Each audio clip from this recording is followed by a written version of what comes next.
মাছটা কাটবে তো গ্যারান্টি আছে, গ্যারান্টি বসালি বলুক নি সামনে ওগুলো কত টাকা? এই ছেলে 12 টাকা ছোট ছোট এই কত ইয়ে 85 টাকা পাঙাশ 100 পাঙাশ 100 পাঙাশ 100 রুই 130 না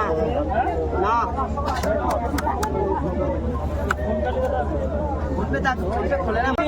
এই কাঁচালির বলে এই আজকে এসে বলো এর মধ্যে কমানো বলে এই কোটাই বলে মার্কেটের মধ্যে এই করে ব্যবহার করে নেই আর আমার কিন্তু ভর্তি কিন্তু মুশকিল আছে তো ছেলে বিয়ে ইলিশ নিয়ে খালে কোনো অশান্তি নেই হাসি মুখ থাকবে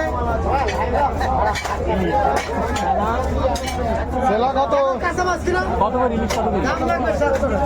ওই জোয়া কত হ্যাঁ এই সাইজে রেস্ট দেবো বলো তো বাড়িতে আনে দিবে কাল সকালে 400 টাকা কিলো কাল সকালে